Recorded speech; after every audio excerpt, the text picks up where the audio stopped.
안녕하십니까, 선배 후배님들. 안전아빠입니다. 2024 만화로 보는 산업안전 보건 기준에 관한 규칙 10번째 영상, 그리고 마지막 영상입니다.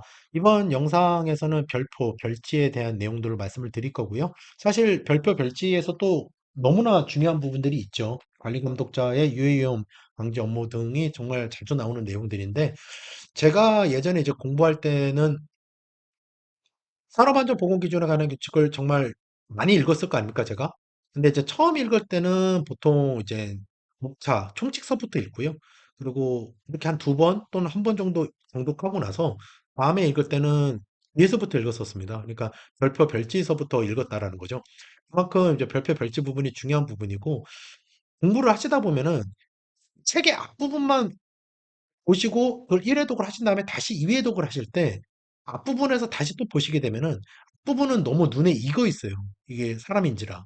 그렇기 때문에 내가 눈에 안 익은 부분부터 보려면은 위에서부터 보시는 것도 방법이다. 그래서 저 같은 경우는 이제 처음부터 1회독을 하고 2회독이나 3회독을 할 때는 다시 거꾸로 이제 뒤에서부터 보곤 했었습니다. 그래서 그렇게 한번 말씀을 좀 드려보고요. 별표 별지에 대한 부분들, 중요한 부분 위주로 말씀을 드리고, 제가 아무래도 이제 건설안전 쪽으로 전공을 했다 보니 건설안전 분야에 관련된 내용 위주로만 말씀을 드릴 수 있도록 하겠습니다. 중간중간 스킵하시면서 보셔도 될 것 같습니다. 별표 별지. 요 내용은 크게 보실 건 없고요. 위험물질의 종류. 이게 이제 1차에서는 자주 내오는 내용인데요. 이 부분을 암기해야 되냐? 아, 저는 암기하지 않았습니다. 예. 이거를 다 보기가 힘들어요. 이게 사실 위험물 기능사 같은 경우에는 정말 이게 정말 중요한 부분인데, 위험물 기능사에서는. 근데 이제 이 부분을 저는 이제 보진 않았고요. 사실 이게 이제 이 별표, 별지 부분에서 가장 핵심이죠. 예. 기기안전 쪽이든 이제 건설안전 쪽이든 여기 있는 내용은 정말 중요합니다. 건설안전 분야 같은 경우는 이제 프레스, 건설안전, 기계안전의 목재 가공용, 크레인 이거 건설안전, 그리고 또 기계안전, 위험물 제거 취급 작업 기계안전 쪽, 건조설비 기계안전. 지금 제가 여기 요 부분은요, 관리감독자 유해위험 방지 업무는요, 암기하셔야 됩니다. 아, 무조건. 그러니까 제가 지금 찝어드리는 거는 이제 건설이냐 기계 쪽만 찝어드릴 수 있을 것 같은데, 이거 뭐 기계죠. 요건 뭐 정말 예, 정말 자주 나오는 이거 마찬가지. 예. 그러니까 지금 이런 부분들이요. 이전에 안전기준에서 말씀드렸던 부분들하고 같이 묶어서 나올 수가 있는 거예요. 예를 들어서 2차 기준으로 서술식으로 써야 된다고 했을 경우에, 물론 이제 건설안전기사는 이거 3개 쓰시오로 해서 정말 자주 나오는데, 이거를 이제 그 비계 거푸집의 구조 기준 또는 설치 기준을 쓰고, 그 다음에 관리감독제 유해위험 방지 업무에 대해서 쓰시오. 이렇게 나온다는 거죠. 이렇게 나온다는 거죠. 그래서 요 부분 봐주시고, 달비계. 이거 지금 다 암기하셔야 되는 내용입니다. 예. 채소, 화물 취급. 요건 뭐 그렇게 보실 건 없을 것 같고, 요것도 크게 보시고. 전기 안전 준비하신 분들은 뭐 요게 뭐 가장 핵심이겠지만. 그리고 유해물질 취급 작업. 예, 요건 뭐 크게 보실 것 같고요. 허가 대상, 성면해체 보호하셔야 되고, 그다음에 고압 작업, 밀폐 공간. 밀폐 공간 뭐 너무 중요하죠. 이게 이제 제가 앞서 영상에서 말씀드렸던 것처럼 밀폐 공간의 그 근로자 교육, 그 위험 위험성에 대한 주지에 대한 내용들, 그리고 그 밀폐 공간 작업 프로그램에 들어갈 포함 사항들, 그거랑 같이 묶어가지고 10점짜리로 나올 수 있죠. 25점짜리로요. 그리고 작업 시작 전 점검 사항, 이것도 뭐 너무 중요한 부분들.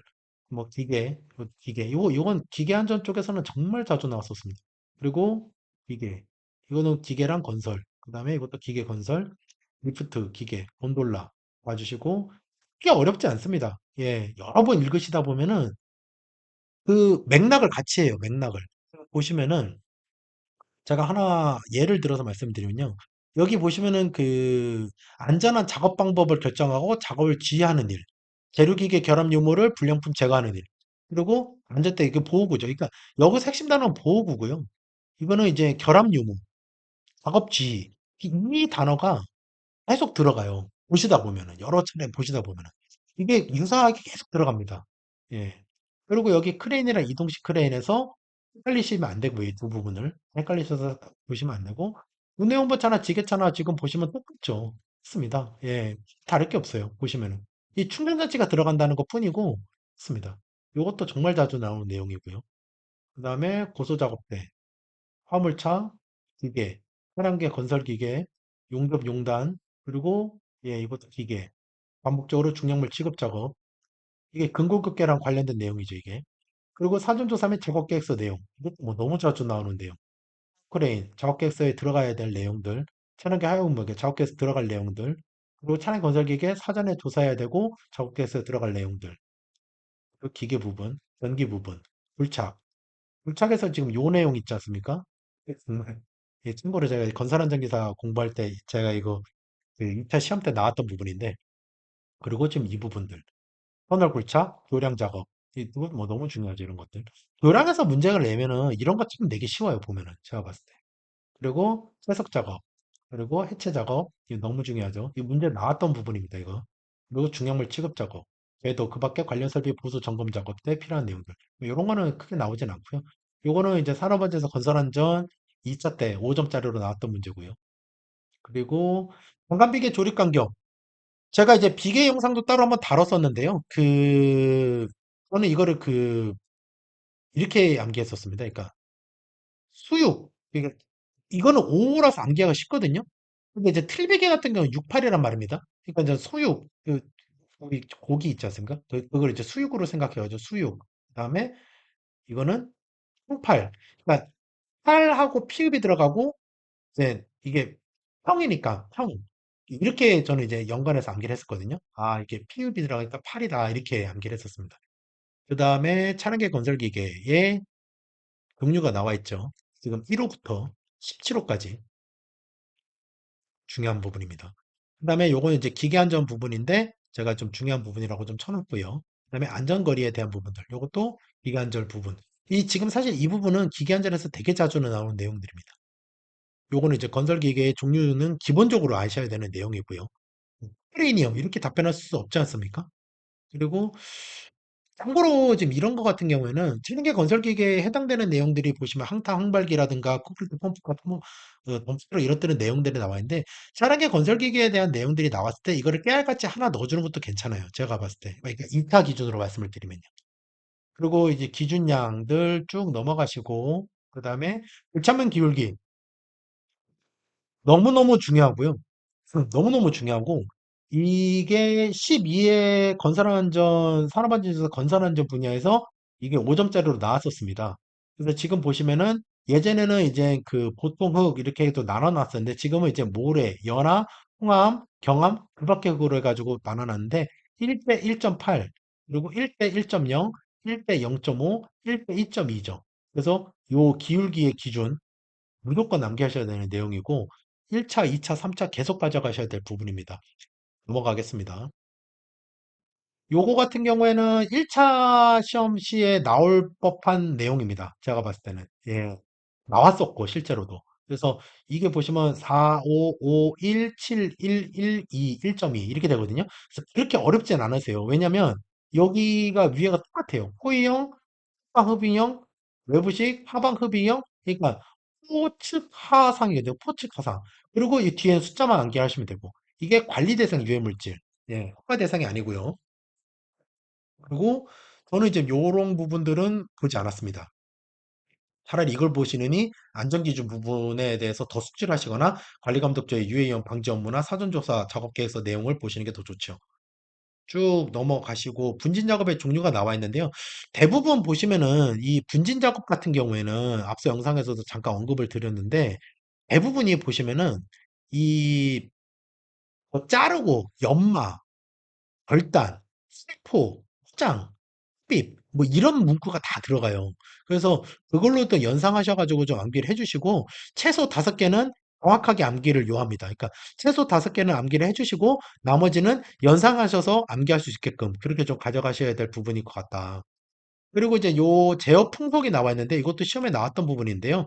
요 부분을 좀 봐주시고 그 다음에 지금 이 부분 요게 더 중요합니다. 얘보다는. 그래서 요 부분을 좀 암기를 해주실 부분이고요. 자, 이제 밀폐 공간의 종류. 지금 말씀드리는 이번 영상에서 관리감독주 위원부 사전조사 작업객서 다음으로 제일 중요한 밀폐 공간. 밀폐 공간은 제가 한번 읽어보겠습니다. 장비가 사용하지 않은 우물의 내부, 상층에 통과하지 않는 지층이 있는 여감층, 함수 등 용수가 있는 작업 부분이 나와 있고, 그 다음에 지금 이 내용이 이번에 개정되면서 바뀐 내용이에요. 그리고 케이블 가스관 지하부 부실의 매설물 수용하기 위해 지하의 부실을 암거, 매널, 피트의 내부.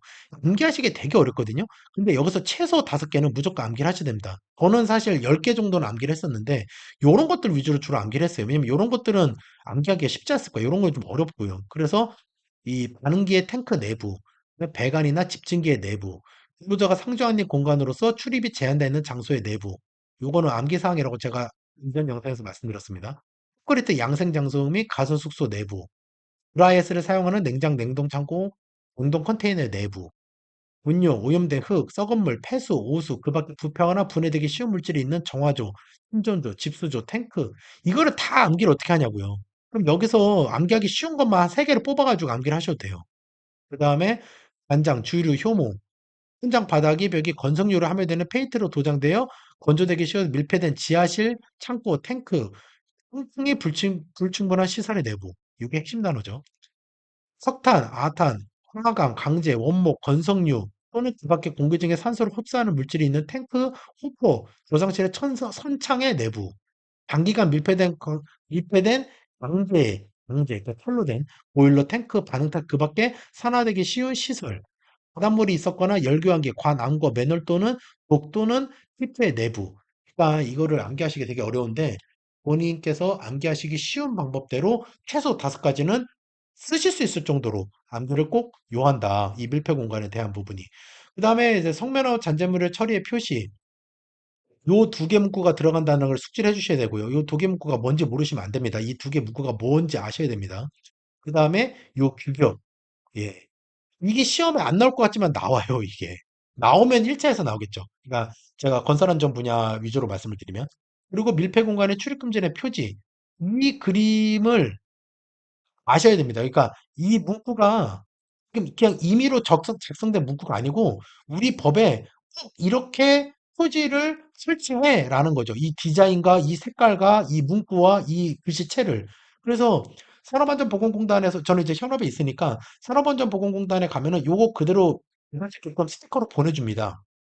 그래서 요 지금 이 규격, 그다음에 이 글씨 노란색 바탕은 빨간색으로 한다. 요거 암기하셔야 돼요. 이게 나오더라고요, 이게. 이 부분이. 그래서 요 부분까지 좀 봐주시고, 이렇게 그 산업안전보건기준에 관한 규칙 2024년 버전 영상을 마치도록 하겠습니다. 아무쪼록 이번 영상에서도 많은 것을 얻어가실 수 있으시라고 믿고요. 그동안 영상을 시청해 주셔서 정말 감사합니다. 영상을 보시면서 다소 제가 좀 실수했던 부분이라든가 아니면 부족한 부분들이 있으시면 좀 넓은 아량으로 이해해 주시고요. 무엇보다 가장 중요한 것은 이 영상을 보시면서 공부를 좀 더 효율적으로 하시면서 시험에 합격하시는 게 중요하지 않나 생각합니다. 시청해 주셔서 감사합니다. 열심히 하겠습니다.